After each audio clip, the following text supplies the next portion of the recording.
difference, and he gets in there.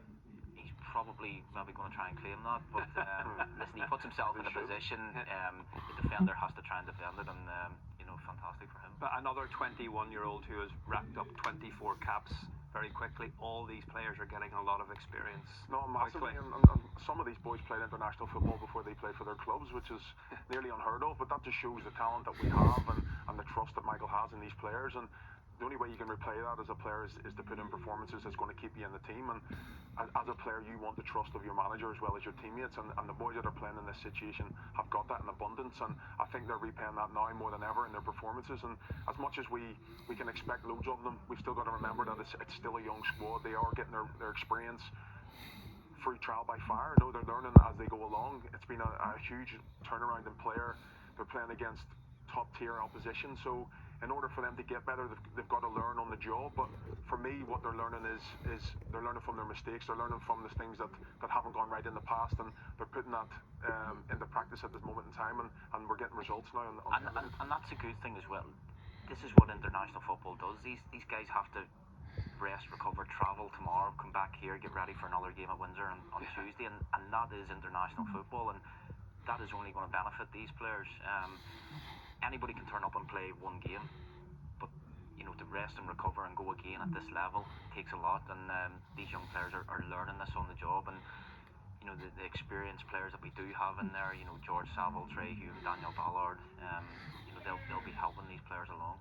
And the second game of these international windows is always tougher, but coming back to Belfast to play at Windsor Park, last game before the World Cup qualifiers, it gives the team a reason to put in a really good performance Tuesday night. No, 100%.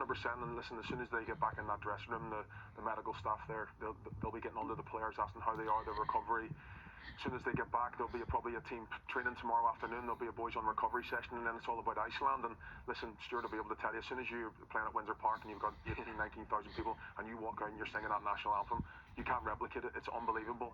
And as soon as you start a game on top and you're dominant, and Windsor Park's rocking, it's an atmosphere that even opposition can't even come to terms with. So there'll be a lot of boys eager to perform. They want to play, of course, but there's only 11 boys that can start, 15 to 16 boys that can finish the game.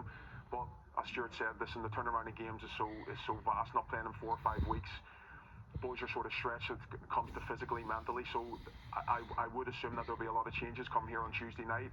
Probably not in the most key areas, but where Michael will need to seem fit and in order to progress the team and look for that win. But yeah, playing at Windsor Park, especially before you go off and the last game before you come back for the qualifiers, you want to end it on a high note. You don't want it to be sour grapes, and I fully believe that we are a different outfit at Windsor Park than we are away from home. Yeah, and a different feel with a home game. Yeah, obviously more attacking opportunities. It'll be a different game. That's what I was going to say. It'll be a different game. The expectations will be different because they'll want to try and play in the front foot, press high up the pitch, be aggressive, and try and create a lot more than what they did tonight. And the fans will expect that at home as well. So they'll bring the energy, and so it's important that the players bring that energy as well. Yeah, I mean, Iceland at home Tuesday night, a game which is also live on BBC Two and on the iPlayer. I mean, they'll want to finish off on these friendlies on a high before the Luxembourg game in September. No, massively. And listen, Iceland are an incredibly competitive team. They're physical. They look to dominate from set pieces, and they've got masses of running power. They've proven to us in times of late. I think we played them with freezing temperatures. It was something like minus 30. They put the sword to us, and they were a competitive side. And it was when we sort of had to lick our wounds. It was sort of when we played them. It was a time of transition for us, and we were sort of figuring out where we were going to go from then. But we managed to regroup, get ourselves together, and I think it's sort of one Michael will want to put right, because we are on an upward trajectory, and we don't want to sort of take 2 steps back to try and go 3 steps forward. We want to keep moving as and when, and with that only comes results.